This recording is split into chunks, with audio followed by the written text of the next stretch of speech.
পরীক্ষায় এসেছে, সমস্ত নবীরা কিন্তু পরীক্ষায় পাস করেছে। ভাইরা বাবাজিরা, আমি আপনাদেরকে বলতে চাই, আল্লাহর মনোনীত হতে গেলে, আল্লাহর পেয়ারা বান্দা হতে গেলে আপনাদেরও কিন্তু পরীক্ষা করা হবে। আর পরীক্ষায় যদি আপনারা ধৈর্য ধারণ করতে পারেন, নবী আলাইহিস সালামদের মতো আল্লাহ আপনাকেও কিন্তু ভালোবাসবে। আমরা যদি বিপদে আর মুসিবতে যদি ধৈর্যকে হারিয়ে ফেলি, তাহলে আল্লাহ আমাদের উপরে নারাজ খুশ হয়ে যাবে।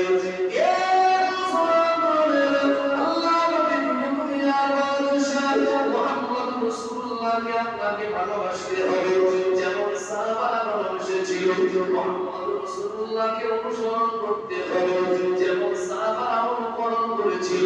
মুহাম্মদ রাসূলুল্লাহকে আপনাকে আপন করে নিতে হবে, যেমন সাহাবারা আপন করে নিয়েছিল।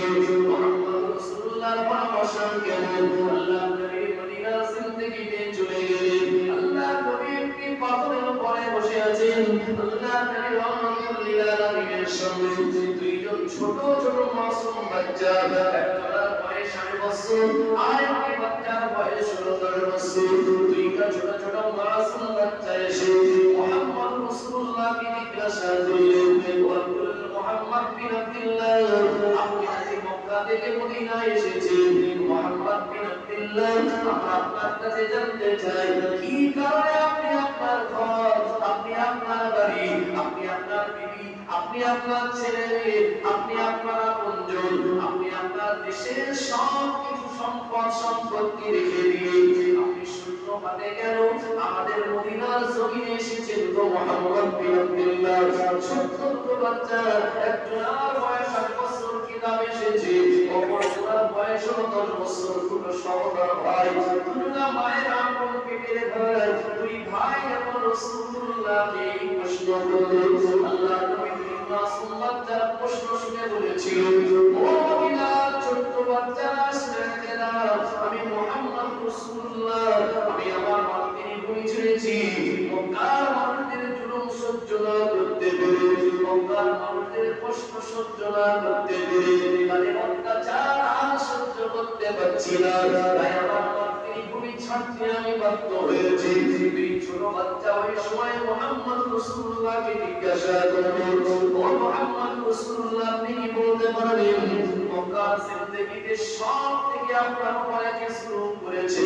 আল্লাহর নবীর চোখে পানি চলে আসলো, বলে, আমার জুলুম সব থেকে যে ব্যক্তি বেশি করেছে সে আর অন্য কেউ না, সে আমার ঘরের মানুষ, আমার ঘরের লোক, আমার বংশের লোক, আমার বংশের মানুষ। তার নাম হলো আবু জাহল। কথা কি বুঝলেন? আল্লাহর নবী বলছে, সব থেকে আমাকে বেশি জুলুম করেছে আমি আপনার ভালোবাসা।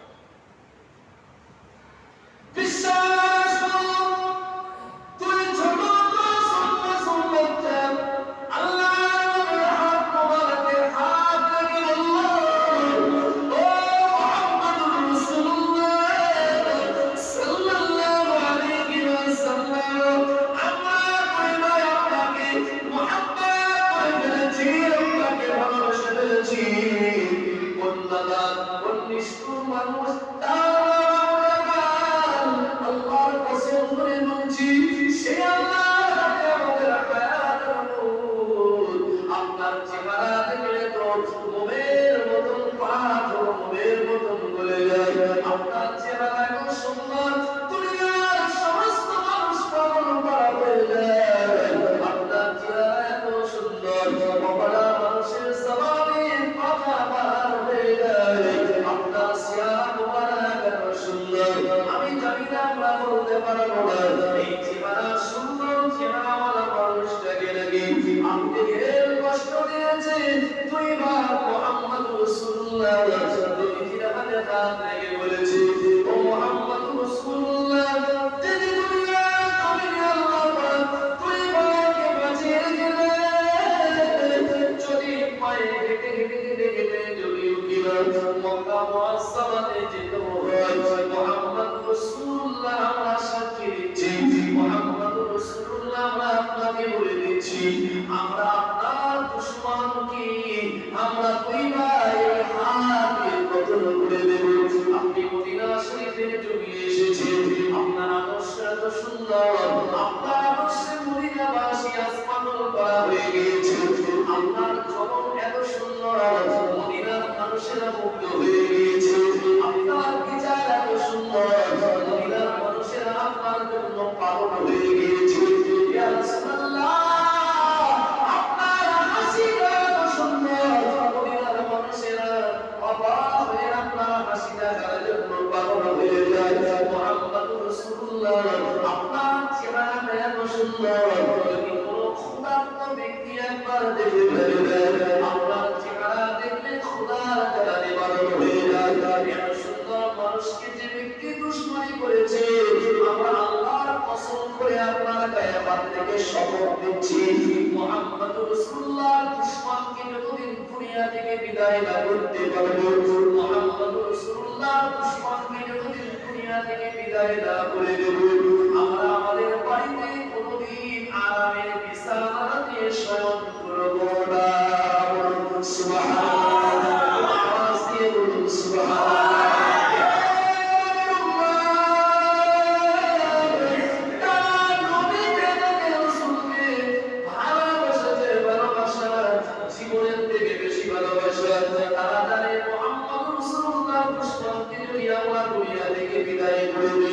আমাদের জীবন হয়তো চলে যেতে পারে তারপরেও তারা জীবনের বাজি রেখে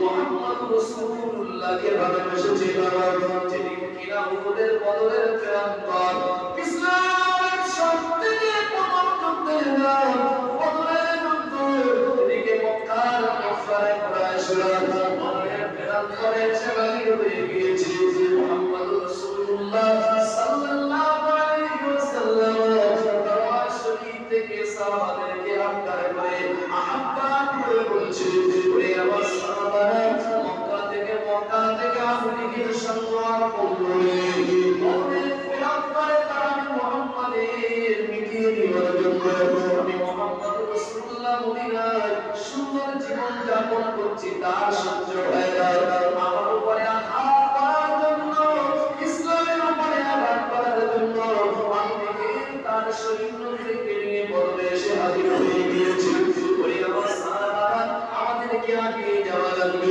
সমস্ত সাহাবারা আমি সংক্ষেপে বলছি কানা খোড়া দুলা বুয়া অসহায় হাঁটতে পারে না চলতে পারে না গরিব গরিব সবার তাকে সাথে দাও বদরের প্রান্তরের দিকে হাজির হয়ে যায় দুই মাসুম ছোট্ট বাচ্চা একজনের বয়স 9 বছর অপরজনের বয়স ছিল 10 বছর ইয়া সাহাবাদের মাঝখানে ভিড়ে চলে যায় তারাও আগে যায় আল্লাহ নবী ওই সময় সাহাবাদেরকে একবার এক নজরে দেখার জন্য বলেছিল ওরে আমার সাহাবারা রে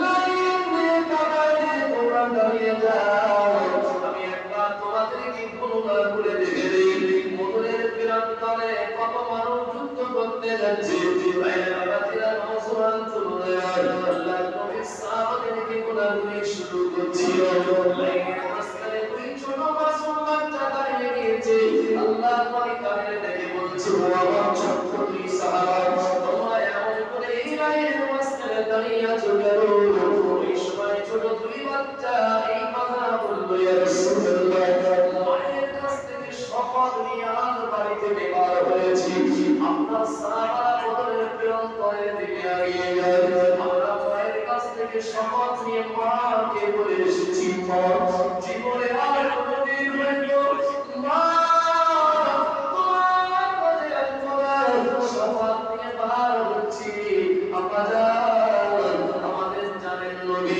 আমাদের প্রাণের নবী আমাদের মায়ার নবী রহমান আলামিনকে যে আবু জাহাল কষ্ট দিয়েছে আজ বদরের দিন ওই আবু জাহাল আমার নবীকে আবার কষ্ট দেওয়ার জন্য আমার নবীকে আবার দুশমনি করার জন্য আমার নবীকে আবার দুশমনি করে কষ্ট দেওয়ার জন্য আমার নবীর হত্যা করার জন্য আবার নাকি বদলে এসেছে ইয়া রাসূলুল্লাহ ইয়া হাবিবাল্লাহ নবী ভাই শপথ নিয়েছি নবী দুশমনকে যতক্ষণ না পর্যন্ত দুনিয়া থেকে বিদায় না করতে পারবো ততক্ষণ পর্যন্ত আমার কাছে ফিরবো না সুবহানাল্লাহ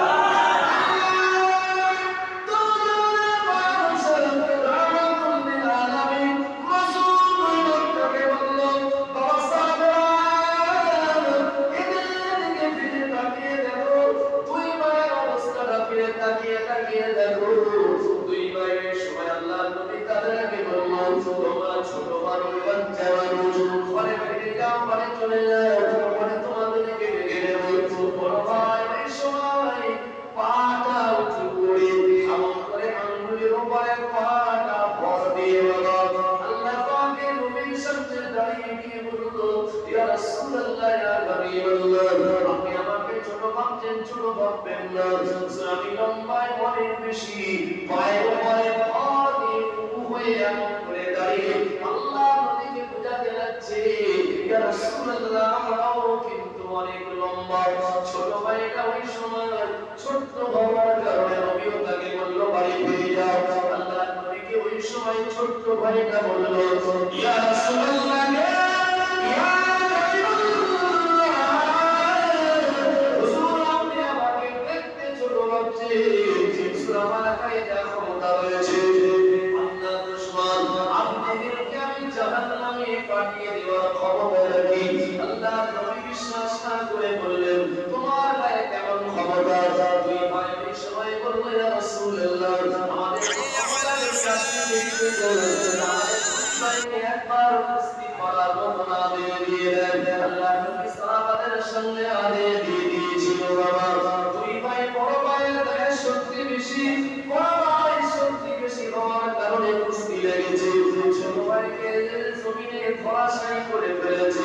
ছোট ভাই তখন কিনা পাপ করে যাবে, ছোট ভাইটা উঠে দাঁড়িয়ে বড় ভাইয়ের কাছে কানের কাছে মুখটা দিয়ে বলল, ওরে বড় ভাই, আল্লাহ তোমরা কুস্তি করে যে আমাকে জিততে পারবে, আমি তার জানের পারমিশন দিয়ে দেব। ওরে বড় ভাই, তুমি আমাকে ধরাশায়ী করে ফেলেছো জমিনে, নবী আমাকে বাড়ি পাঠিয়ে দেবে। আমার কলিজার ভিতরে মুহাম্মদ রাসূলুল্লাহর মহব্বত রয়েছে, আমি মায়ের কাছ থেকে ওয়াদা করে এসেছি, নবীর দুশমনকে জাহান্নামে না পাঠানো পর্যন্ত মায়ের বাড়িতে আমি আর ফিরবো না। ভাই আমাকে একবার সুযোগ করে দাও, নদীতে গিয়েছো, আমি তো জেলে গিয়েছি, নবী আমাকে জাহান্নাম থেকে বাদ দিয়ে দেবে। ওই সময় ভাইয়ের কানের কাছে ছোট্ট ভাই মুখ দাঁড়িয়ে বলল, ভাই আর একবার সুযোগ চাই রাসূলুল্লাহর কাছ থেকে কুস্তির সুযোগ।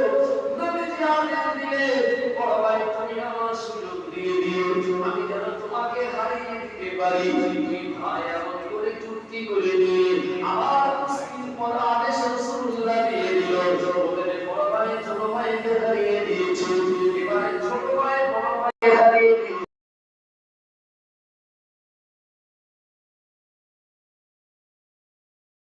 দুই ভাইকে বদরের প্রান্তরে নিয়ে যাওয়া হয়েছে।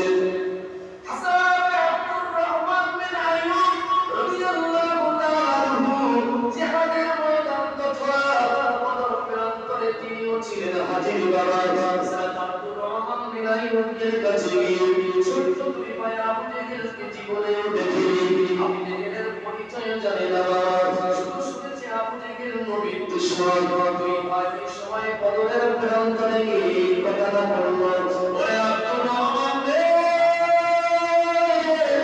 এই বদরের প্রান্তরে আবু জেহেলকে একবার দেখিয়ে দাও।